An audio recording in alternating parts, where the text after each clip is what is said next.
The Opal Tower architect responds to the final report. Let's have a look.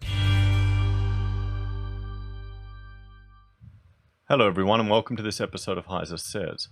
I thought tonight we'd talk about a response that Batesmart, the architect for Opal Tower, has released.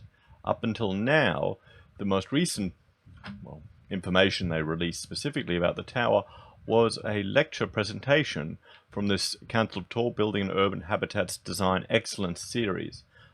My gut instinct tells me it was a pre-programmed release because it was filmed months before any of these issues. So they've responded to the final report and I thought we'd read through it because I've started going through the final report and I'm working on a video about it right now. But you can understand it's a bit long. So the final report confirms the cause of structural defects.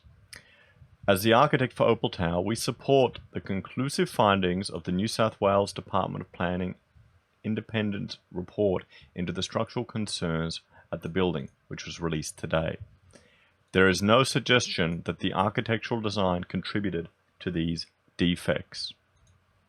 The report detailed 4 specific engineering and construction defects as the cause for the structural issues. 1. The as-constructed hob beam panel assembly was under-designed according to relevant codes and standards. 2. The partial grouting between hob beams and panels significantly raised the levels of stress on the hob beams. 3. Construction and material deficiencies likely precipitated the observed damage to hob beams on some levels of the building. 4. The panel and floor slab damage on level 10 was likely caused by the fault of the adjacent hob beam rather than being the original cause of the damage.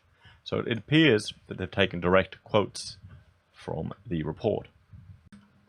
We are confident that the professionals working on the structural defects can remediate Opal Tower to the highest standards expected of the original design, and we continue to offer our expertise and support to the rectification team.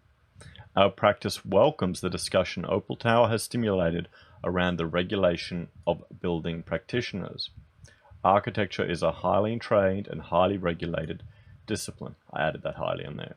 Subject to 2 regulatory bodies, and it is pleasing that these rigorous standards will soon be applied more widely. And they're giving a link to the full report. Now, this is interesting here, is that it's completely beyond their responsibility or control the damage that's occurred here. And I really feel for them. I would suspect that they were advised not to make a statement publicly or not to talk too much about it until this report came out.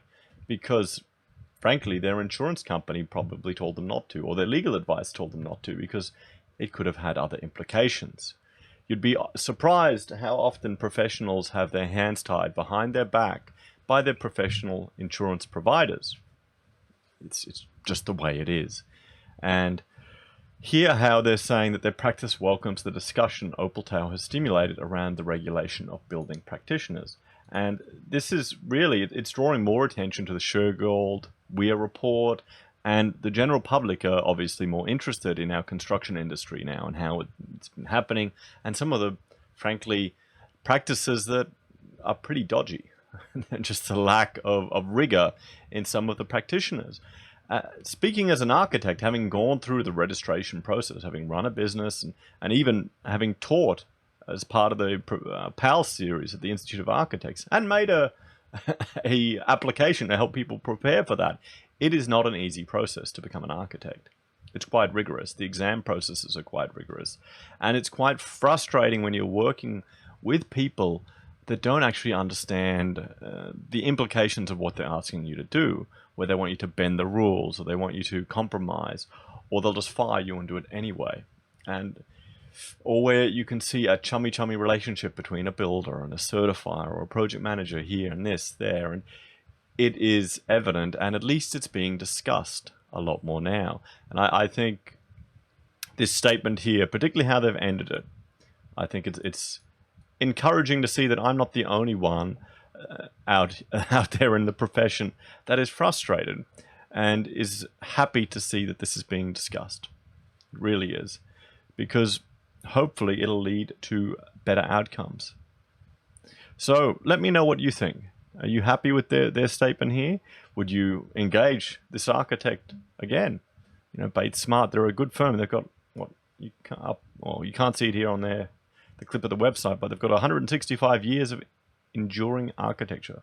So they're well experienced. So please let me know what you think. I'm preparing a video going through the entire report, and some of the things there are a little surprising. You know, well, not really surprising, are more depressing, where corners have obviously been cut.